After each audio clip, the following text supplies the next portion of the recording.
자, 우리 투자자산으로 분류하는 거는 일반적으로 유가증권 외 투자자산과 유가증권인 투자자산으로 나눠요.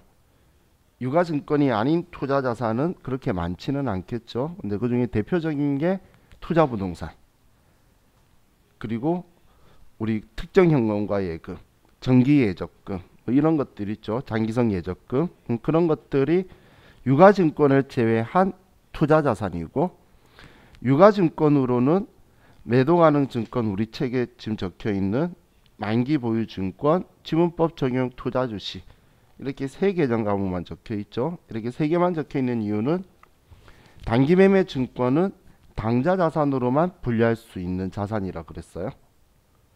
그렇기 때문에 투자 자산 챕터에서는 나오지가 않고, 하지만 당좌 자산의 단기 투자 자산으로 우리가 공부를 했던 거죠. 그럼 세무위급 시험을 준비하는 우리 입장에서는 이 매도 가능 증권이라는 이 계정 과목에 그 평가할 때의 그 평가 손익에 대한 그 성격, 기타 포괄 손익 누계액에 대한 자본의 성격을 좀 인지하셔야 돼요. 근데 나중에 어느 순간 여러분 이런 생각이 들 거예요. 아, 결국은 걔 자본이었네. 자본은 하는 행동이 똑같네. 적었으면 반대쪽이 생겼을 때 우선 상계하고, 그리고 나중 되면 지우고 하는, 자본은 자동으로 지워지는 게 아니기 때문에 꼭 그런 일들이 일어난다는 거예요. 우리 주에 자본 챕터 가도 우선 상계 우리 가고 했었죠. 그거하고 매도 가능 증권 평가의 평가 손실도 자본으로 분류되는 기타 포괄 손익 누계액이기 때문에 그런 일이 일어나는 거였죠. 그럼 자, 우리 책에는 없으니까 옆반 선생님이 뭐 프로그램 안 깔린다고 해달라 그래서 급히 열었더니 다른 게 많이 열려있네.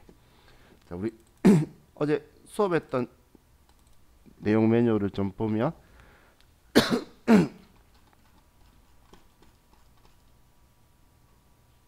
우리 방 거 맞나요?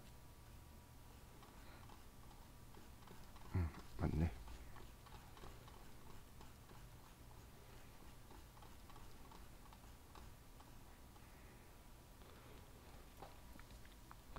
자, 이 매도 가능 증권은 채권도 매도 가능 증권으로 분류가 되고, 주식도 매도 가능 증권으로 분류가 된다라고 했죠. 그리고 유동 자산인 범위인, 당좌자산 범위인 123번을 사용하는 코드 번호도 있고, 비유동 자산 코드 번호, 우리 투자자산 번호로 쓰는 178번 번호인 매도 가능 증권도 있고, 두 개가 존재할 건데, 우리가 시험 문제에서 매도 가능 증권이라고 여러분들이 선택한다면 단기 보유 목적이라는 특별한 언급이 없으면 원칙적으로 그냥 투자자산으로 분류하는 거예요. 언제 어떻게 하겠다, 유동성 있도록 하겠다라는 의사 표현이 없으면 다 비유동으로 가는 거예요. 그럼 이 매도 가능 증권은 단기 매매 증권하고 다르게 취득 시 부대 비용을 취득 원가에 포함하는 거였어요. 근데 사실 뭐 단기 매매 증권하고 다르다는 표현보다는 단기 매매 증권이 특이한 애였죠. 얘를 제외한 유가 증권이든 다른 자산이든 모든 자산은 취득 시 부대 비용은 취득 원가에 포함하는 거예요. 그래서 취득 수수료도 취득 원가에 포함해서 유형자산 계정 과목을 쓰고, 그리고 기말에 평가를 할 때는 우리가 취득 시 부대 비용을 취득 원가에 포함했다, 포함하지 않았다, 이런 걸 구분 상관없이 단기 매매 증권이든 매도 가능 증권이든 신장성 있는 매도 가능 증권이라면 기말 공정가액으로 외부 이해관계자한테 보여줘야 되는 거였어요.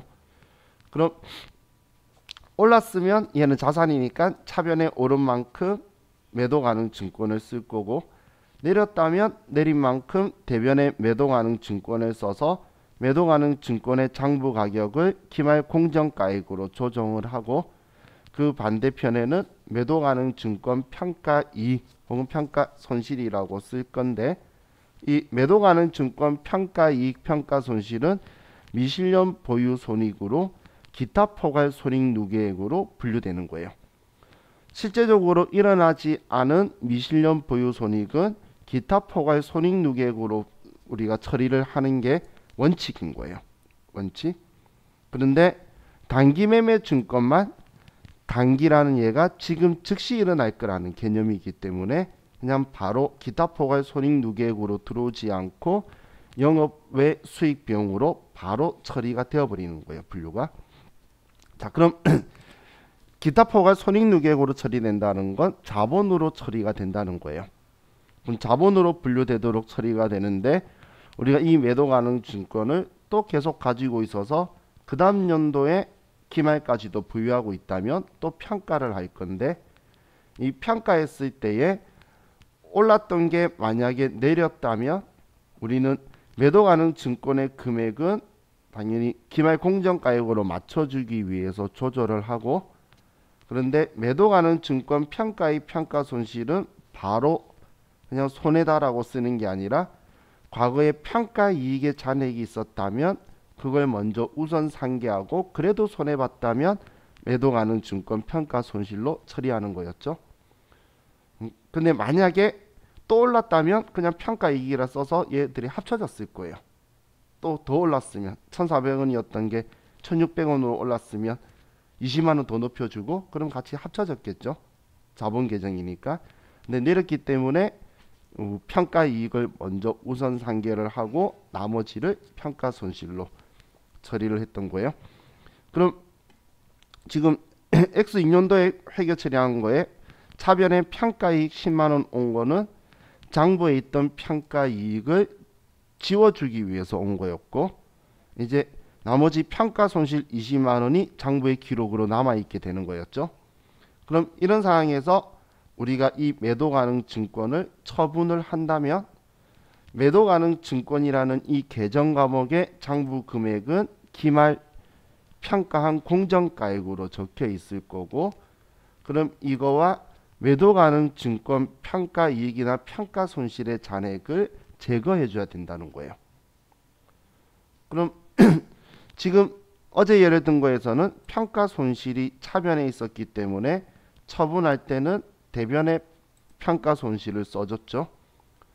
만약에 X2년도 평가 안 하고 이때 팔았다면 이렇게 평가하고 나서 X2년도에 팔았다면 대변의 매도 가능 증권은 140만원짜리가 지워질 거고 그리고 얘를 지워야 되니까 반대쪽인 차변의 매도 가능 증권 평가 이익을 지워줬겠죠. 어떤 말인지 이해가시나요? 이걸 만약에 이렇게 평가한 걸 팔았다면 근데 어제 제가 예를 든 거는 이렇게 평가까지 한 걸 팔았기 때문에 110만원이라고 만들어 놓고 20만원 손해봤다고 한 걸 가지고 처분했기 때문에 이렇게 써준 거였고 근데 방금 제가 말했던 거 보시면 방금 제가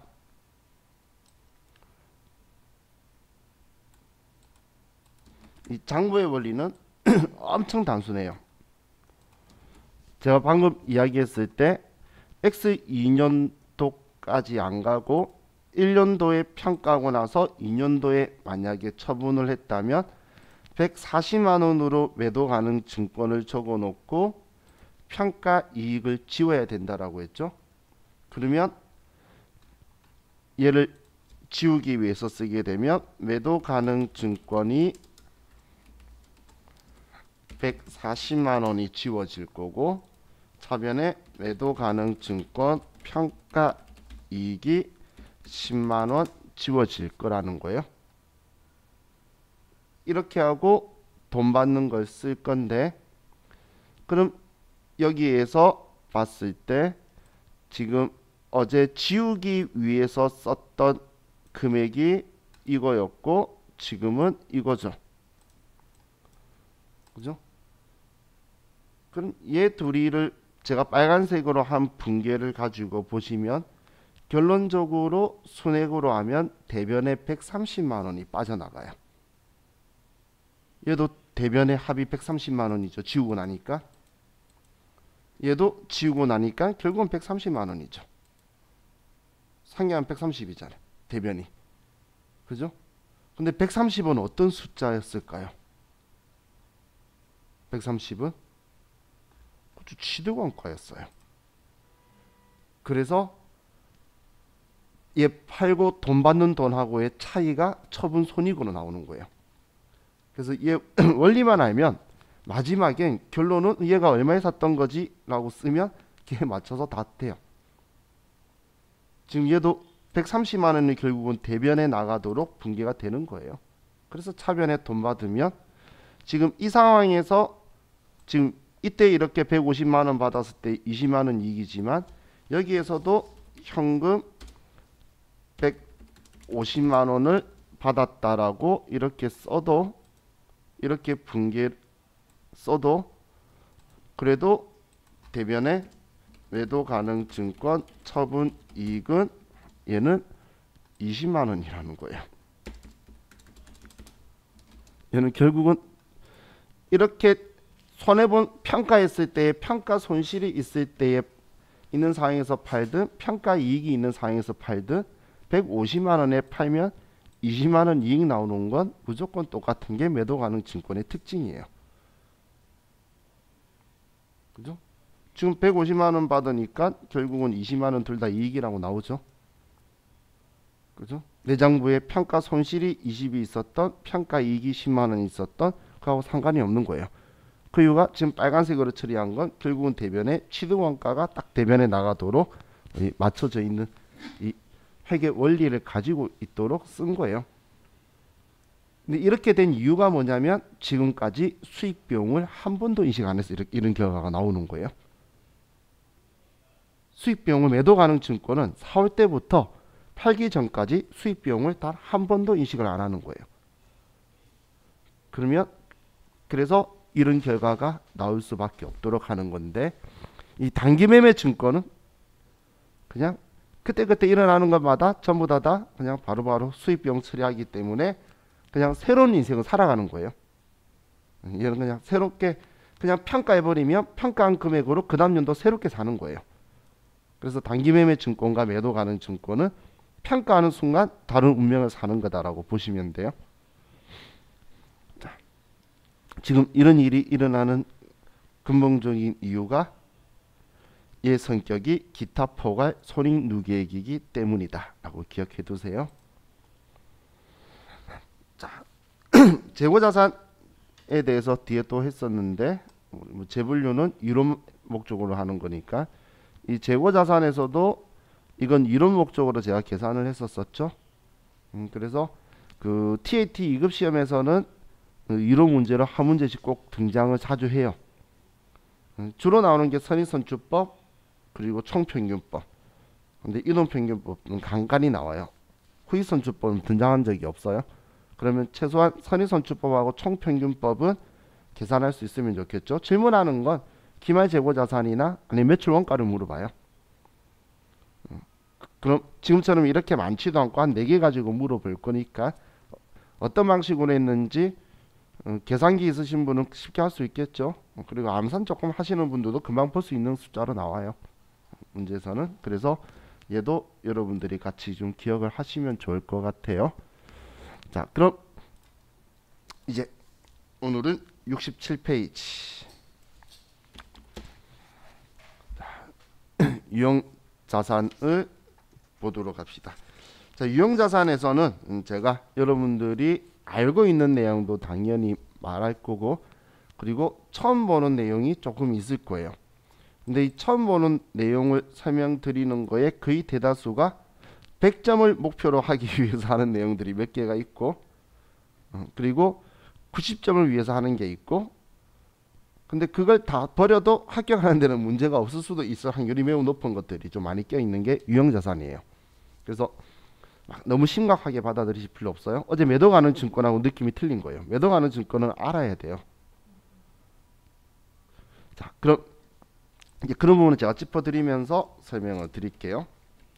자, 그럼 일단 유형자산이라는 건 우리가 영업활동에 사용할 목적으로 보유하는 내구성 있는 유형의 자산을 유형자산이라고 하죠.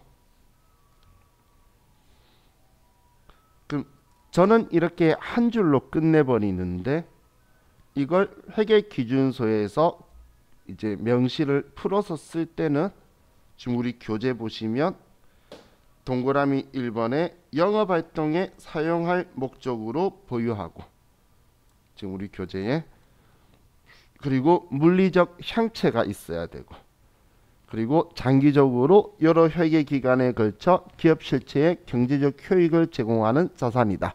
이걸 저는 그냥 한 줄로 이렇게 쭉 쓴 거예요. 결론적으로 보면 이 말이나 저 말이나 같은 이야기죠. 1, 2, 3번. 제가 쓰는 표현은 저렴한 표현, 얘는 똑똑한 사람일 테니까 똑똑한 표현. 저는 그렇게 표현을 해요. 자, 그럼 이제 유형자산의 취득이라고 적혀 있는데, 자, 항상 자산 이야기할 때 제가 표현하는 게 취득 시점이라는 표현을 쓰죠. 그럼 유형자산이라는 건 영업활동에 사용 가능한 장소나 상태에 도달하는 시점을 취득 시점이라고 하고, 그럼 취득 시점 이전 지출에 대해서는 취득 원가에 포함할 거예요. 이제 취득 원가 포함한다는 게 어떤 건지 아시겠죠? 유형자산 개정 과목으로 쓸 거라는 거예요.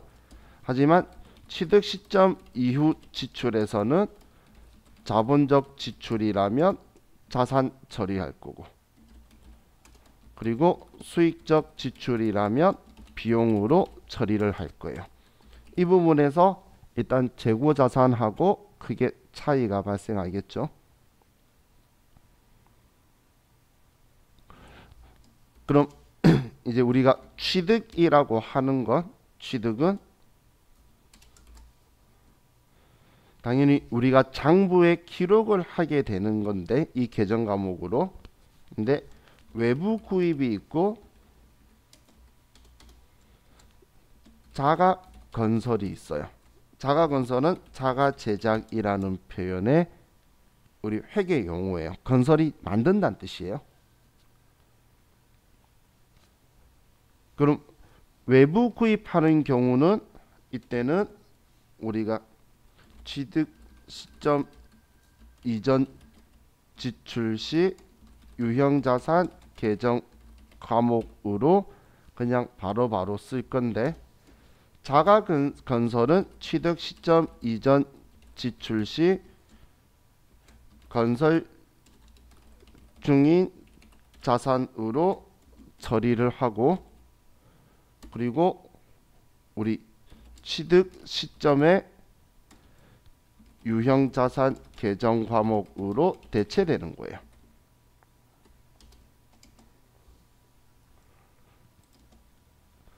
돈이 나갈 때 지금 똑같은 돈이 지출이 되는데 영업활동에 쓸 수 있는 시점 이전에 외부에서 예를 들어 기계장치를 사고 있는 거면 기계장치 때문에 운반비든 뭐든 돈이 계약금을 주든 전부 다 기계장치라고 외부 구입하면 쓸 거라는 거예요. 그런데 우리 회사가 주문 제작을 하는 거야. 우리 공장에 와서 플랜트를 만들어 주는 거예요. 그렇다면 완성되기 전까지는 그 돈들을 건설 중인 자산으로 쓰고 있다가, 그렇다가 완성되면 그때 이 건설 중인 자산으로 모아뒀던 돈을 기계장치로 대체할 거다, 그 이야기예요. 결론적으로 취득원가를 구성하는 건 똑같은데 그 전까지 임시계정을 두는 거죠. 임시계정을. 그게 외부 구입과 자가 건설의 차이다라고 보시면 돼요. 그럼 자, 우리 취득 시 부대 비용의 예를 한번 보면, 자, 부대 비용들을 보면, 자, 첫 번째 우리가 토지의 경우를 생각을 해보면, 토지는 우리 제일 대표적인 건 당연히 취득세고, 그 다음에 부동산 중개 수수료, 그리고 등기 이전 비용, 법무사 비용 같은 거 나올 거예요. 그리고 기존 건물 철거비, 그리고 기존 건물 가격. 자, 이건 철거할 기존 건물 가격. 그리고 토지 정지 비용 혹은 집안 평탄화 비용 이런 것들이 토지라고 계정 과목을 쓰게 될 내용의 부대 비용들이라고 보시면 돼요. 그럼 얘는 추후 부가가치세법에서 토지의 자본적 지출 사유가 될 거예요. 토지라고 쓸 거잖아. 자산 처리하는 게 자본적 지출이에요. 불공제 사유가 될 거라는 거예요. 왜냐하면 부동산, 법무사 사무소, 철거업체, 집안 평탄화 장엄하는 건설회사 전부 다 과세사업자예요. 그럼 저한테 부가가치세를 받아가고 세금계산서 끊어줄 건데 나는 매입세액을 공제 못 받아요. 왜냐하면 이 돈은 다 토지가 될 거거든. 그럼 지금은 우리 회계를 하지만 나중에 부가가치세법에서 불공제 사유로 이야기할 때 우리가 토지라고 회계 처리할 이거는 불공제 사유가 될 거다. 이걸 토지의 자본적 지출이다라고 표현할 거란 이야기예요. 그리고 기계 장치의 경우에는 우리 운반비, 하역비, 설치비, 설계비, 설치 후 말고 설치하기 위한 설계비라든지 혹은 운송, 보험, 시운전비 이런 것들이 우리 기계장치라고 처리를 할 거예요. 그렇죠? 그럼 취득시 부대 비용 얘네들은 당연히 취득 원가에 가산 더하는 거죠. 취득시 부대 비용은 취득 원가에 가산을 하는 건데 나머지 자동차나 비품 가지고 부대 비용 설명할 거는 그렇게 많지가 않잖아. 자동차는 취득세 말고는 생각할 게 별로 없죠. 자동차를 시운전하고 내가 돈 주고 시운전 하나요?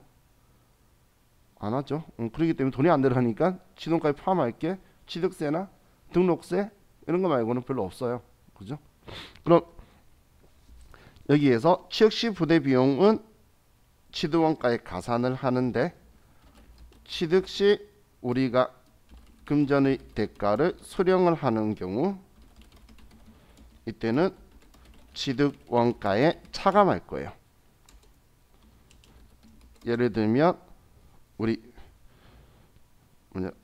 토지 취득 시 기존 건물 철거 골자재 매각액이라든지 혹은 기계장치 시운전 시 발생한 우리 부산물 매각액이라든지 아직 내가 원하는 상태의 물건이 나오기 전인데 그걸 나는 필요 없잖아. 아직 내가 원하는 게 안 만들어졌으니까. 그래서 팔았지만 그게 판매적 가치가 있어서 돈을 받는다면 취득 시점 이전에 돈을 거꾸로 받으면 취득원가에서 차감한다는 거예요. 철거비가 100만 원 들었는데 철거하고 남은 골자재를 팔아서 20만 원 받았다면 취득원가에는 80만 원만 가산할 거다 그 이야기예요. 어떤 표현인지 이해가시죠? 잘 팔 거예요. 자, 그리고 또 기억하실 게 불가피하게 매입하는 유가증권. 불가피하게 매입하는 유가증권은 우리 취득세 납부하는 자산을 살 때에 강제적으로 매입해야 되는 국공채들 있죠. 우리 그걸 이야기하는 거예요. 그럼 전에 제가 이야기할 때 그래서 얘를 이렇게 표현했었어요. 불가피하게 매입하는 유가증권은 얘는 이 유가증권의 취득가액은 우리 공정가액 현재 가치를 쓸 거고 우리가 지급액 이 유가증권의 구입하기 위해 지급하는 금액은 액면가액을 주게 될 거고 그럼 손실액 이 손실액이라는 건 우리 액면가액과 공정가액의 차액 얘는 취득한 유형자산 취득 원가에 포함할 거예요.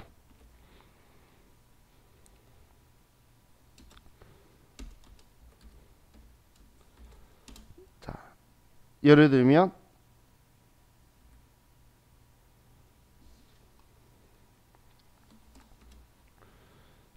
우리가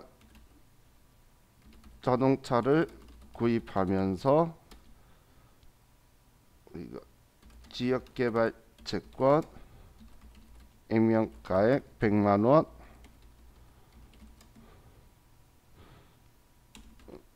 현금으로 구입하다. 지역개발 채권의 현재 가치는 60만원이다. 자, 이렇게 되면 20만원이고 그냥 단기 매매 증권으로 분류.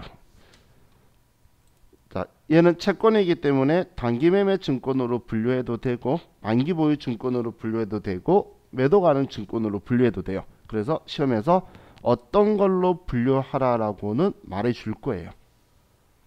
그럼 일단 분계 형태는 이거예요. 대변에 현금 돈 주고 얘는 단기 매매 증권으로 하는데 제가 유가증권의 취득가액은 어떤 금액 쓰자라고 했죠? 현재 가치로 쓰자라고 했죠? 그럼 얘는 취득 가격이 60만원이 될 건데 우리는 무조건 액면가를 주고 살 수밖에 없어요. 그러면 100만원 줄 거라는 거예요. 그럼 나는 차이 나는 이 40만원을 손해보게 되죠. 이 40만원을 우리는 취득한 유형자산의 취득원가에 포함하는 거예요. 자동차라면 차량 운반구, 우리 건물이라면 건물, 토지라면 토지라고 쓸 거란 이야기예요. 꼭 자동차가 제일 많이 나오긴 하지만 건물도 등장하고 하니까. 그런데 자, 얘가 만약에 구입 즉시 현금으로 매각한 경우, 자, 구입 즉시 매각을 하게 되면 이게 현실에서 가장 많이 일어나는 일이죠. 그럼 이 단기 매매 증권을 판다면 얼마 받을 수 있을까요? 당연히 시장에서는 이 현재 가치로 당연히 사겠죠. 내가 팔면 60만 원을 받을 수 있는 거예요. 이게 공정 가격이잖아. 그죠? 그래서 제가 지방자치단체도 나쁜 놈이라고 그러는 거예요. 나처럼 돈 없이 집 사는 사람한테 돈 빌려 달라는 나쁜 놈들이죠. 그죠? 은행 돈으로 샀는데 은행한테 돈 빌려 달라 해야지 왜 저한테 빌려 달라고 하는지. 그럼 근데 얘네들은 돈 빌려 달라고 안 하고 깡패처럼 저한테 이렇게 이야기할 거예요. 물론 제가 안 하고 저는 변호사가 등기해 주는데 그냥 40만 원 주세요라고 할 거예요. 왜냐하면 100만 원 주고 사서 얘를 팔면 60만 원 받을 수 있거든. 나한테 판 거기에서 바로 되팔면 그러면 결론적으로 난 40만 원 줘야 되죠.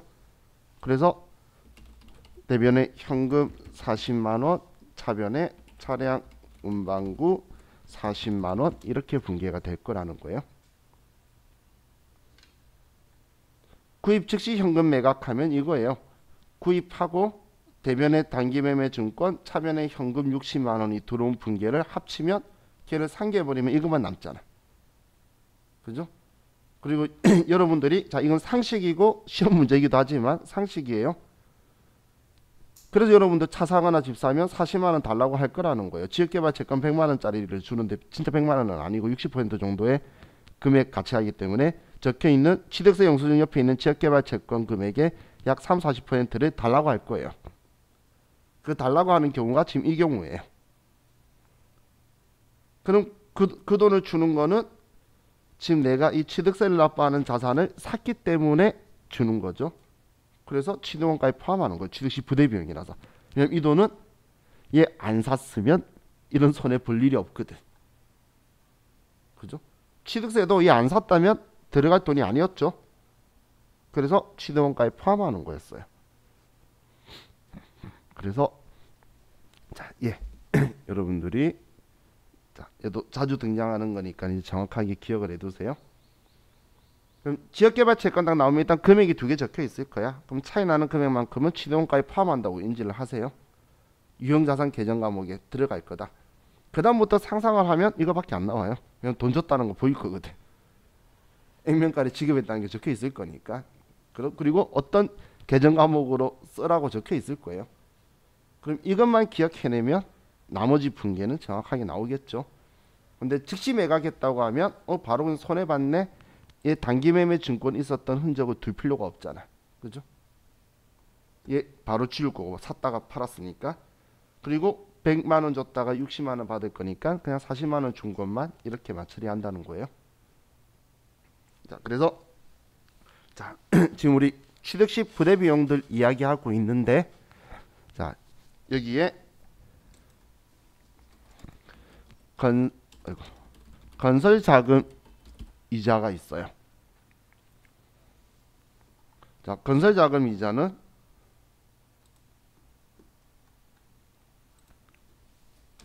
얘는 지금 이자인데 원칙은 이자 비용으로 처리하는 게 원칙이에요. 얘는 하지만 자본화 대상 예외로 자본화 대상 금융 비용은 이때는 이 경우에만 우리는 유형 자산으로 처리를 하는 거예요. 한마디로 취득원가에 포함한다는 이야기예요. 그냥 유형 자산만 생각하지 말고 자산으로 우리 이론상 기억합시다. 그럼 자가 건설하고 있으면 건설 중인 자산, 자가 건설이 아니고 외부 구입한다면 그냥 유형 자산 계정 과목을 쓴다는 이야기예요. 근데 유형 자산으로 쓰면 토지를 제외하고 유형 자산으로 쓰면 결국은 걔도 감가상각을 통해서 비용화되는 거죠. 결국은 비용되는 거예요. 결국은 비자 비용 처리하는 건 즉시 비용 처리하는 거고, 자산 처리한다는 건 사용하는 기간 동안 비용 처리한다의 그 차이인 거예요. 유형 자산한테는 결국은 써서 달아서 없어지는 만큼 우리 비용화하는 과정이 감가상각이라 그랬잖아. 그죠? 그래서 결국은 비용되고 없어지는 건 똑같은 거예요. 자, 그럼 이제 방금 이야기했던 감가상각을 좀 보면,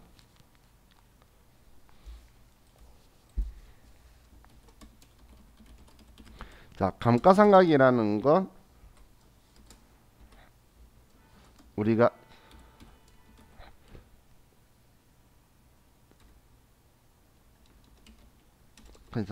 자산이라고 할게요. 자산을 영업활동에 사용하는 기간 동안 합리적으로 비용화하는 과정이에요. 절대 얘는 유형 자산을 평가하는 게 아니에요. 얘가 가치가 얼마짜리야 라고 보여주는 건 아니에요. 얘가 가치가 얼마다라고 보여주는 게 아니라 이 유형 자산을 우리가 비용화하는 과정이에요. 사용하는 기간 동안. 이게 감가상각이라고 보시면 돼요. 자, 그럼 자, 이 감가상각을 하기 위해서는 세 가지 요소를 알아야지 감가상각이라는 걸 할 수가 있는데, 첫 번째는 취득원가, 취득가액 이렇게 표현을 하고, 다음 내용연수 혹은 내구연한이라고도 하고, 그리고 잔존가액 혹은 잔존가치라고도 표현을 해요.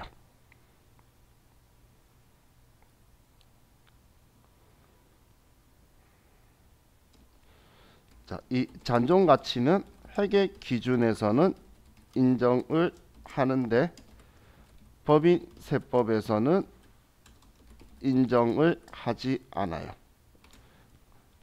잔존가치, 유형자산의 잔존가치를 회계 기준에서는 인정하기 때문에 잔존가액을 빼는데, 그런데 세법에서는 잔존가치를 인정하지 않기 때문에 자, 제가 과거에 고정자산이라는 표현은 세법상 감가상각하는 자산이라고 이야기를 했었었죠.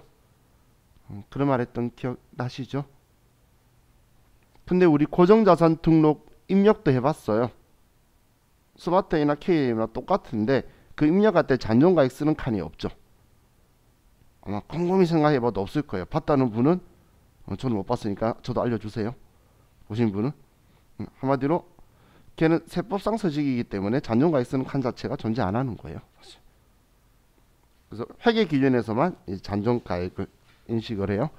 그러면 자, 이 감가상각 회계 처리는 유형 자산은 간접법을 쓰고, 간접법이 쓴다는 건 우리 감가상각 누계액이라는 유형 자산 차감 계정을 사용을 할 거고, 무형 자산은 우리 직접법을 관습적으로 사용을 할 거예요. 얘는 차감 계정이 아니라 대변에 유형 자산 계정 과목 금액을 그냥 써서 차감을 해버릴 거예요. 그럼 유형 자산은 직접법으로 회계 처리를 하면 안 되는 거고, 무형 자산은 직접법으로 해도 되고 간접법으로 해도 돼요. 어떤 방법을 써도 문제가 없다라는 거예요. 그래서 유형 자산 감가상각 회계 처리는 자, 비용화하는 과정이라 그랬죠. 그래서 차변에 감가상각비 500번대 혹은 800번대를 쓸 거고, 그리고 감가상각 누계액 유형자산 차감 계정으로 자산이지만 자산을 줄여주는 계정으로 대변에 있을 거예요. 이 감가상각은 결산 시 1회를 하는데 얘는 취득한 회계 기간이나 혹은 우리 마지막 회계 기간 혹은 처분 시점 회계 기간에는 월할 상각을 하는 거예요. 올해 1월 1일에 샀을 일은 없을 거잖아. 그죠? 그러면 예를 들어서 올해 감가상각 할 거다. 8월 1일에 샀다라고 하면 8월 1, 2, 3, 4, 5, 5달치로 월할 계산해서 올해 감가상각비로 쓰는 거예요. 내년부터는 1년씩 가다가 마지막 해는 또 7달밖에 안 되겠죠. 그런 식으로 월할 상각하는 거예요. 팔면 팔기 직전까지 하는데 얘는 참고로 우리 1월 미만은 얘는 참고예요. 미만은 1월로 간주해요. 한마디로 6월 30일 날 사도 계산은 6월 달에 포함한다는 이야기예요. 6월 1일에 사든 6월 30일에 사든 6월 달은 포함해서 계산하면 올해는 7달 썼다. 이렇게 계산이 되겠죠. 그리고 뭐 5년짜리 나면 마지막 해에는 5달만 쓰겠지. 그리고 처분하면 처분 시점 전까지 이렇게 계산을 할 거예요. 자, 우리 이번 시간은 여기까지 하고 이제 쉬었다가 감가상각하는 방법들을 좀 보도록 할게요. 금액 결정하는 거. 자, 쉬었다 합시다.